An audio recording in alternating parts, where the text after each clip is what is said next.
ആരോഗ്യന്മാർ ക്ലാസ്സിൽ പഠിച്ചോ മക്കളെ? അനശ്വരമായ പ്രോജ്വലിക്കുന്ന പ്രണയത്തിന്റെ പ്രതീകമായി പടുത്തുയർത്തിയ താജ്മഹൽ എന്ന ലോകാത്ഭുതത്തിനെ ഇന്ത്യ രാജ്യത്തിന് സമ്മാനിച്ച, ഭാരതത്തിന്റെ പൈതൃകത്തിന്റെ പ്രതീകമായി ചെങ്കോട്ടയെ സമ്മാനിച്ച, ആകാശം മുട്ട നിൽക്കുന്നു എന്ന് തോന്നിപ്പിക്കുന്ന കുത്തബ് മിനാറിനെ സമ്മാനിച്ച, ഇന്ത്യ രാജ്യത്തിലെ പഴയകാല തക്ഷശിലകളെ സമ്മാനിച്ച, അക്ബറും ബാബറും ബീർബലും ഇൽതുമിഷും അടക്കമുള്ള 17 ചക്രവർത്തിമാർ 8 നൂറ്റാണ്ടുകാലം അടക്കി ഭരിച്ച ഇന്ത്യയുടെ സുൽത്താൻ ഭരണം നിങ്ങൾക്ക് ഓർമ്മയുണ്ടോ?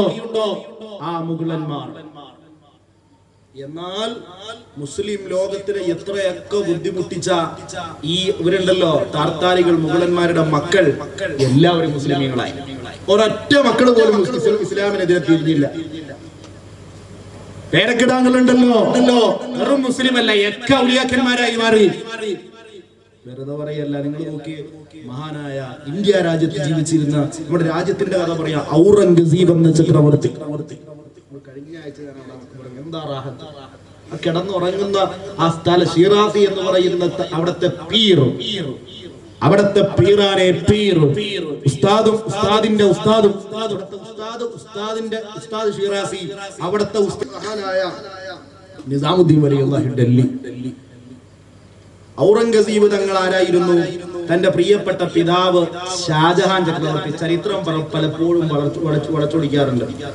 ഷാജഹാൻ ചക്രവർത്തി ഉമ്മാന്റെ ഓർമ്മയില്, കെട്ടോക്കട ഓർമ്മയില്, ബുദ്ധാസിന്റെ ഓർമ്മയില് യമുനയുടെ തീരത്തിൽ വെള്ളക്കൊട്ടാരം പണിതു. അതാണ് താജ്മഹൽ, അനശ്വരമായ പ്രണയത്തിന്റെ പ്രതീകം.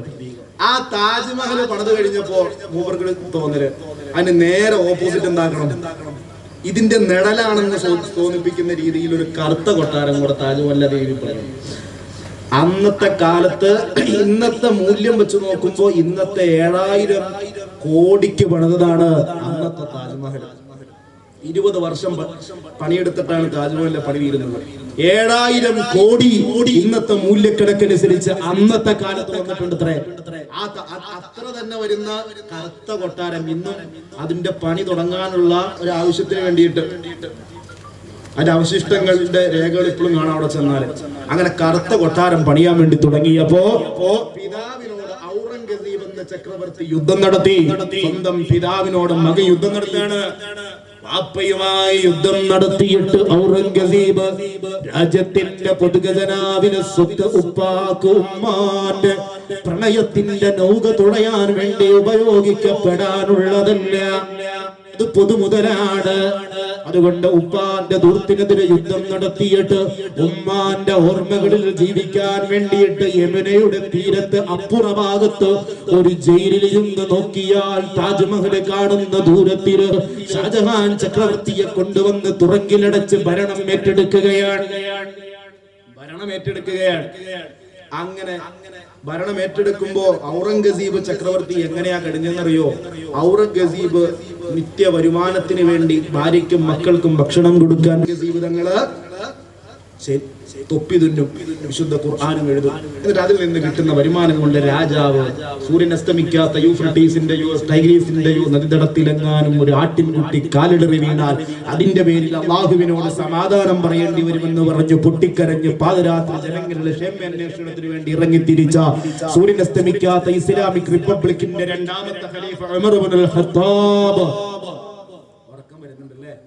മഹാനായ ഉമർ ഇബ്നുൽ ഖത്താബ് റളിയല്ലാഹു അൻഹുവിനെ പോലെ രാത്രി ഇങ്ങനെ ജനങ്ങൾ എത്രത്തോളം നീതിമാനായിരുന്നു.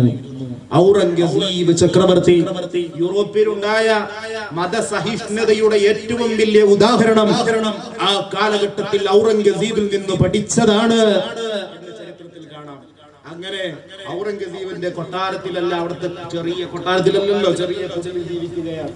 ചെറിയ കുടിലിൽ ജീവിക്കുന്ന സമയത്ത് അവിടുത്തെ ഖാദി ഉണ്ടായിരുന്നു, വൃതനുണ്ടായിരുന്നു. അയാളുടെ പേരെന്തെന്നറിയോ? അയാളുടെ പേരെന്താ? മുഹമ്മദ്. അപ്പൊ എപ്പോഴും വിളിക്കല് മുഹമ്മദേ, ഇങ്ങോട്ട് വേണം മുഹമ്മദേ, അത് ചെയ്യുമോനെ മുഹമ്മദ്. ഒരു ദിവസം വീടിന്റെ മുറ്റത്ത് മുഹമ്മദ് നിൽക്കുമ്പോ ഔറംഗസീബ് ചക്രവർത്തി വിളിച്ചത് മുഹമ്മദേ എന്നല്ല, ജോലിക്കാരാ ഇവിടം വരെ വാടാന്ന് പറഞ്ഞു. നമ്മുടെ വീട്ടിൽ തമിഴിനെ പണിക്ക് വിളിച്ചുകൊണ്ട് വന്നിട്ട് അവന്റെ മുഖത്ത് കിട പാണ്ടി ഇതെടുക്ക്, കിട പാണ്ടി ഇതെടുക്ക് എന്ന് പറഞ്ഞ അവന് ദേഷ്യം വരൂലേ? കാര്യം അവൻ പാണ്ടി തന്നെയാണ്, പക്ഷെ അവന്റെ മുഖത്ത് വിടൂല. എന്നപോലെ ആരെയാൾ ജോലിക്കാരനാണ്, പക്ഷെ ആ വിളി ഇഷ്ടപ്പെട്ടില്ല. മുഹമ്മദ് എന്ന് പേരുള്ള മനുഷ്യൻ ഔറംഗസീബിന്റെ മുന്നിൽ വന്നിട്ട് പറഞ്ഞു, രാജാവേ, എന്നെ വിളിച്ച വിളിയുണ്ടല്ലോ, അതെനിക്ക് ഇഷ്ടപ്പെട്ടിട്ടില്ല, ആ വിളി എനിക്ക് ഇഷ്ടപ്പെട്ടിട്ടില്ല. ഔറംഗസീബ് എന്താ ചെയ്ത്? ഉത്തരവിറക്കി, ആരവിടെ ഇവന്റെ തല വെട്ടണം എന്നല്ല പറഞ്ഞത്. ഔറംഗസീബ് ആ മനുഷ്യനെ ചാരത്തേക്ക് വിളിച്ചു. ആ മോനോട് ചോദിച്ചു, നീ എന്റെ ജോലിക്കാരനാണെന്നുള്ളത് ശരിയാണ്, പക്ഷേ ഞാൻ ഉടമയാണെന്നുള്ള, യജമാനനാണെന്നുള്ള ആ ഗർവ് കാണിക്കാൻ വേണ്ടിയിട്ടല്ല നിന്നെ ഞാൻ ഇന്നാ പേര് വിളിച്ചത്. നിന്റെ പേരാരുടെ പേരാ? മുഹമ്മദുൻ അശ്റഫുൽ അഅറാബിയുൽ ജമീ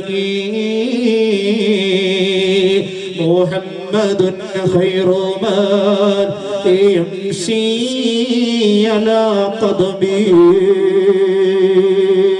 ഏറ്റവും മനോഹരമായ ലോകത്ത് രണ്ട് കാലിലല്ല, കാലിൽ നടക്കുന്നവരിൽ വെച്ച് ഏറ്റവും ഖൈറായ നായകരുടെ പേരല്ലയോ ആ പേര്? ആദം നബി അലൈഹിസ്സലാം മുതൽ മുത്തു നബി വരെ കടന്നു വരുന്നത് വരെ അലം യുഅല്ലിഫ അല്ലാഹുഹു. തഹഫയുടെ തുടക്കത്തിൽ ഇബ്നു ഹജർ തങ്ങൾ സ്വലാത്ത് ചൊല്ലുമ്പോൾ അതിനെ മത്തായിട്ട് പറയുന്നത് കാണാം, മുത്തു നബിക്കല്ലാതെ ഒരാൾക്കും അതിനു മുമ്പ് മുഹമ്മദ് എന്ന പേരിട്ടിട്ടില്ല.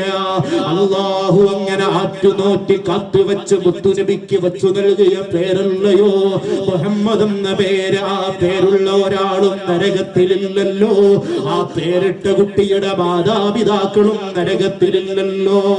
നിന്നെ ഞാൻ മുഹമ്മദ് എന്നാണ് സാധാരണ വിളിക്കാറുള്ളത്, ഇന്ന് ഞാൻ നിന്നെ ജോലിക്കാരാ എന്ന് വിളിക്കാൻ പ്രത്യേക കാരണമുണ്ട് മോര്. അല്ലാഹുവിന്റെ റസൂലിന്റെ പേര് ജീവിതത്തിൽ ഒരു വട്ടം പോലും ഞാൻ ഇല്ലാതെ പറഞ്ഞിട്ടില്ല.